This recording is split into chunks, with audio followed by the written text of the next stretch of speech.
What if the dead didn't stay dead, and burying them became the most dangerous job left on Earth? Welcome back to Starz Recapped. Today's movie throws us into a grim, post-apocalyptic world where survival isn't about fighting monsters. It's about dealing with the bodies they leave behind. We Bury the Dead follows a broken society forced to confront death on an industrial scale, as specialized crews are sent into abandoned zones to dispose of the dead before they rise again. But in a world where silence can kill and every corpse is a question mark, some jobs come with a terrifying twist. As the mission unfolds, secrets surface, trust crumbles, and survival becomes far from guaranteed. Let's break it down.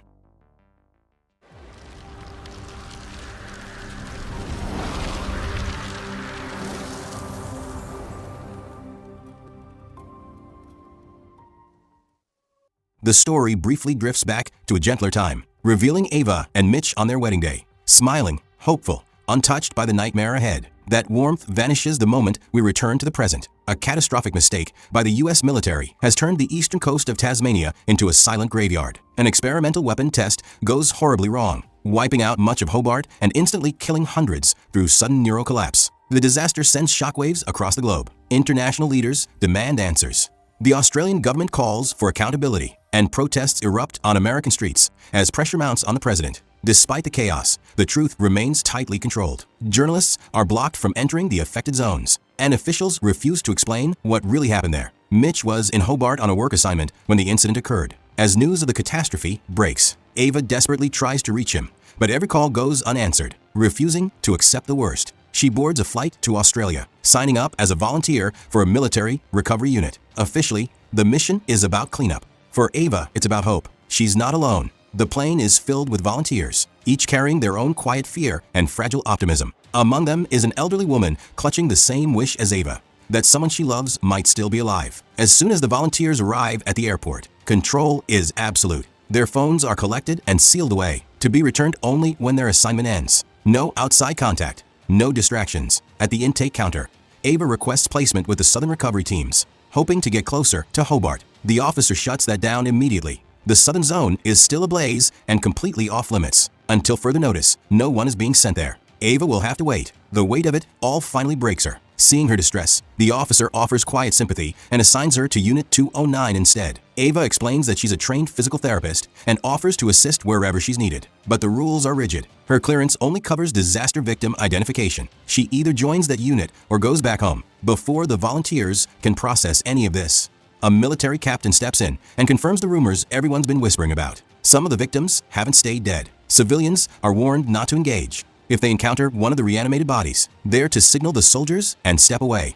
As Ava boards transport, her thoughts drift to Mitch. She clings to the hope that he somehow survived. Unit 209 is loaded onto a bus, the mood tense and uncertain. During the ride, a man asks how many of the dead have come back. A soldier avoids the question, offering only one instruction: use your flare if you find one. The bus eventually rolls into a devastated neighborhood. Smoke hangs thick in the air, buildings reduced to shells. The volunteers split up, moving house to house, searching for bodies so they can be buried properly. Ava and another woman enter an empty home, checking each room until they discover multiple corpses in the backyard. They drag the bodies to the front so soldiers can photograph them for identification before transport trucks arrive. The sight is too much for Ava's partner, who breaks down and quits on the spot, saying she needs to return to her daughters. Nearby, two men exit another house. One collapses, vomiting, while the other, Clay, lights a cigarette as if none of this phases him. The shaken man quits as well. Clay exchanges a look with Ava, and without a word, the two decide to work together. They force their way into another home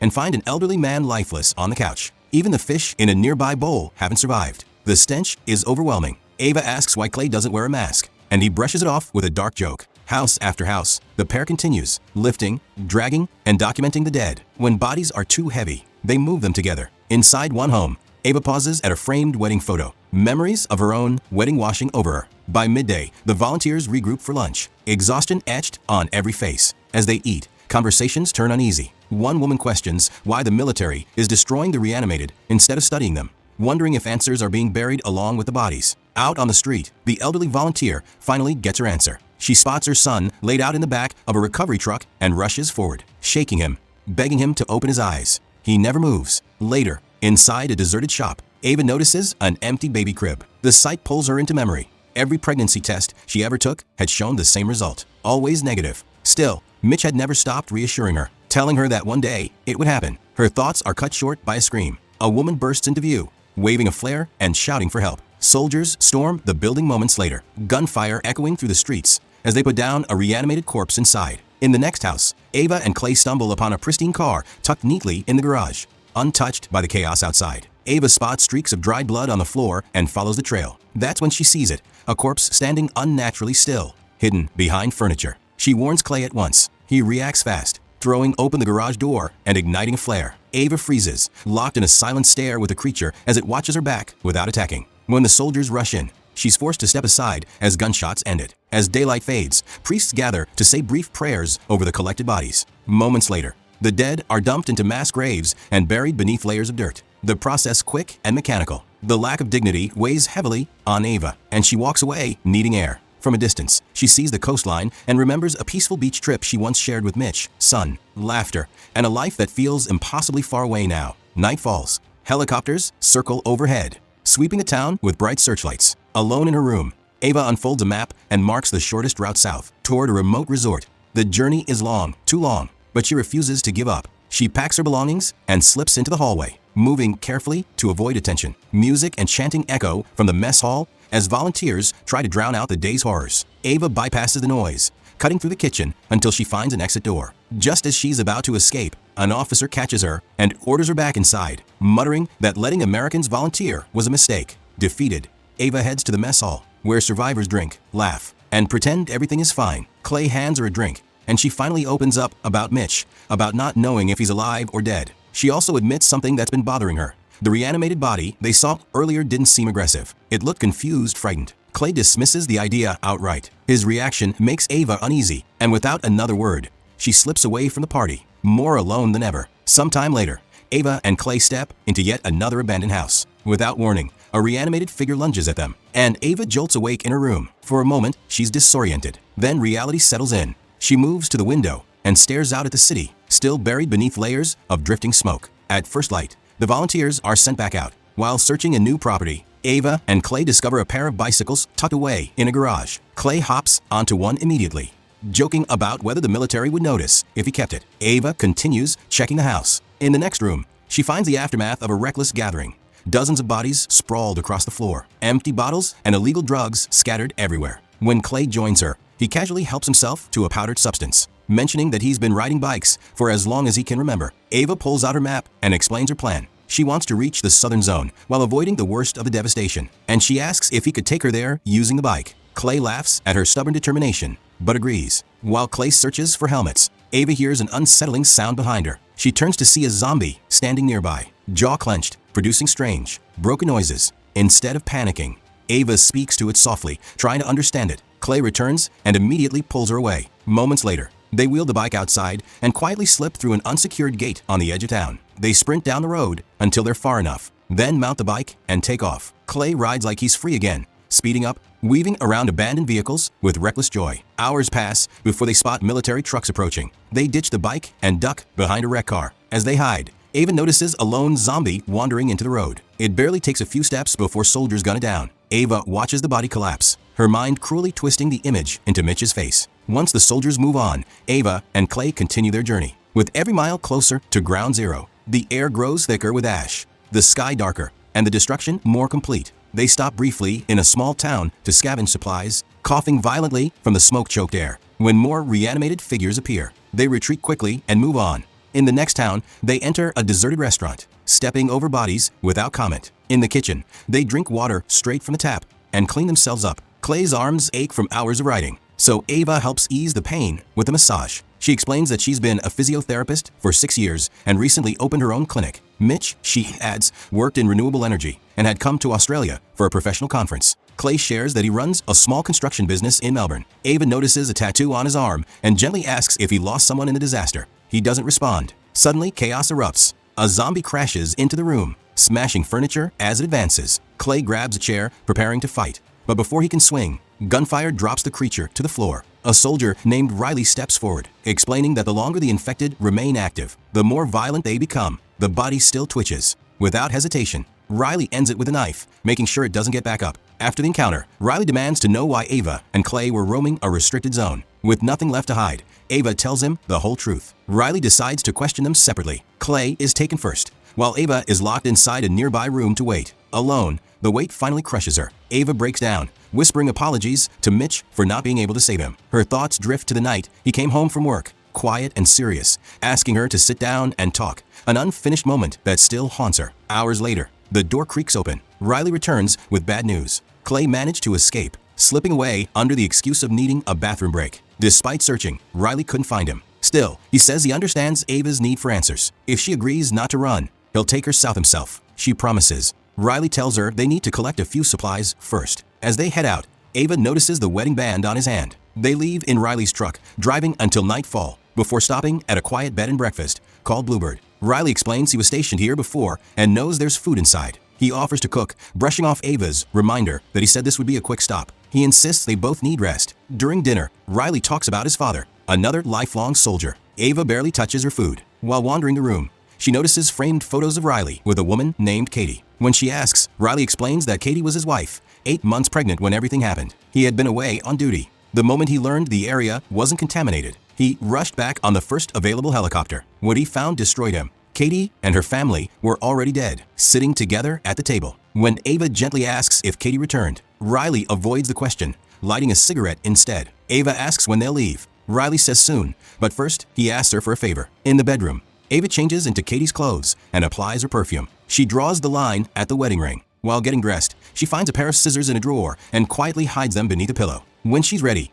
Riley enters wearing civilian clothes. He plays music through his earbuds and explains his request. He just wants to dance. He shares one earbud with Ava and pulls her close. As they sway, Ava allows herself to imagine Mitch's arms around her again. Riley softly calls her Katie, apologizing, telling her he loves her. He drops to his knees and speaks to the unborn child, a moment that painfully mirrors Mitch doing the same on their wedding day. That's when Riley notices it, the missing ring on Ava's hand. She tells him he already got what he wanted and that the moment is over. Riley snaps back, accusing her of ruining everything. He insists she put on Katie's ring so they can do it properly from the beginning. As he steps toward her, Ava panics. She grabs a nearby lamp and swings. The blow lands and she bolts. Riley staggers after her, shouting, but Ava slams herself into another room and shoves furniture against the door. When she turns around, her blood runs cold. Lying on the bed is Katie's body, heavily pregnant, perfectly still. From the other side of the door, Riley's voice echoes through the room. He speaks calmly, almost lovingly, claiming Katie will wake up soon. He believes only people with unfinished business come back, and he's certain their child is still alive. He swears he felt a baby move. As Riley pounds on the door, Ava's eyes dart around the room. Candles, photographs, evidence of obsession everywhere. Then she spots the window. She climbs out onto the roof, carefully crossing before lowering herself down a tree. The truck is close, but she needs the keys. She slips back inside just as Riley appears on the staircase. With no time to grab anything, she runs again. Ava ducks into the garage and hides. Moments later, Riley enters, sweeping the space with a flashlight. That's when Ava realizes the truth. Along the walls are chained zombies, each one labeled, documented, studied. Riley hasn't been hunting them. He's been keeping them. He refuses to step further inside. Instead, he pleads for Ava to come out, apologizing, promising to take her south. Ava makes a decision. She removes her ring and steps into the light, pretending to be Katie. Her voice softens as she uses affectionate nicknames, asking him to finish their dance. A shaken Riley slowly backs away, guiding her out of the garage. Ava notices the keys dangling from his belt. She keeps playing along, speaking gently as he moves closer. He reaches for her, but suddenly stops. He looks at her and says her name. He tells her she already ruined it. That's when Ava strikes. She pulls out a screwdriver she grabbed from the garage and drives it into his neck. Riley collapses, choking as he bleeds out. Ava snatches the keys and sprints for the truck. As the headlights flick on, Ava freezes. Standing outside the house is Katie, reanimated, one hand resting on her swollen belly. Ava doesn't look back. She slams the accelerator and drives away. On the road, memories resurface. She recalls the day Mitch left for his trip. Her tears, his refusal to let her come to the airport, the distance already growing between them. Their marriage had been unraveling long before the world did. Morning comes. Ava wakes inside the truck and slides her ring back onto her finger. She'd spent the night there, unable to move forward. The road ahead is blocked by abandoned vehicles. From the wreckage, she gathers clothes and finds an axe. With no other choice, Ava leaves the truck behind and continues toward the south on foot. A few hours later, danger finds Ava again. A reanimated figure creeps up behind her and gives chase. She runs, but stumbles over a corpse, sending her axe skidding out of reach. With no time to recover it, she scrambles through a shattered bus window, only for the creature to crawl in after her. It lunges again and again, clawing at her legs. Trapped, Ava hurls anything she can grab. Finally, she seizes a fire extinguisher and brings it down over and over until the body stops moving. Her scream echoes through the empty road. Shaking, she retrieves her axe and keeps going. As night falls, Ava comes across an abandoned RV. Inside, she finds an entire family dead. Fighting back tears, she drags the bodies outside before claiming the vehicle for shelter. She tends to the blisters on her feet and studies her map. 6 miles still separate her from her destination. Sometime after midnight, a sound jolts her awake. One of the bodies has reanimated. Axe in hand, Ava steps outside, only to stop in confusion. The zombie isn't attacking. It's digging, carefully making a grave for its family. When it looks at her, there's something painfully human in its eyes. Instead of killing it, Ava helps. Together, they bury the bodies. She finds the creature's ID in its wallet, and the thought of Mitch floods her mind again, reigniting a fragile hope that he might still be alive. When the zombie sits beside the grave, as if asking for rest, Ava grants it peace. She buries it with its family and places a photograph on the mound. Eventually, Ava reaches a luxurious seaside resort. Inside, she discovers the guests and staff all dead, with a lone zombie trapped in the garden. She searches room after room until she finds Mitch. He's lying lifeless beside the bed. Ava kneels, gently holding his hand, and then notices his wedding ring is gone. Her eyes drift around the room. 2 wine glasses, a woman's ID on the table, the ring left behind in the bathroom. The truth crashes down on her.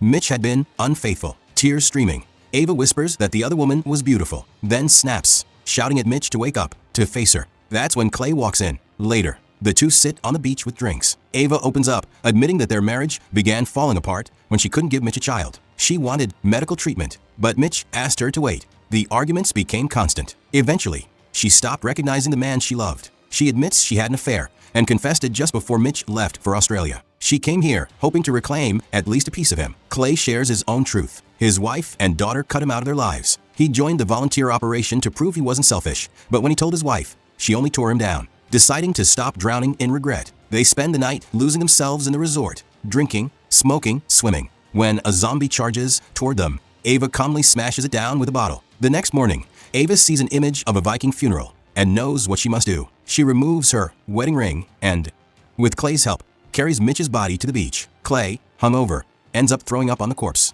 They wrap Mitch in sheets, place him on a small boat, set it ablaze, and push it out into the ocean, sending him away in fire and waves. Sometime later, Ava and Clay set off again, this time in a car. As they pass the area near the Bluebird, a familiar figure appears in the road ahead. It's Katie. Her dress is stained with blood, and her stomach is no longer swollen. The moment Ava realizes what that means, Katie silently turns and disappears into the distance. Then they hear it, a faint cry cutting through the stillness. Ava jumps out and follows the sound into the ruins of a nearby house. Amid the wreckage, she finds a newborn, alive and wailing. Clay gently wraps the baby in his jacket while Ava cradles him in her arms, rocking him until the crying softens. For the first time in a long while, something fragile but real survives. If you enjoyed this recap, hit the like button, share this video, and drop your thoughts in the comments. We'd love to hear your take. And don't forget to subscribe to Starz Recapped for more intense movie breakdowns like this. See you in the next recap.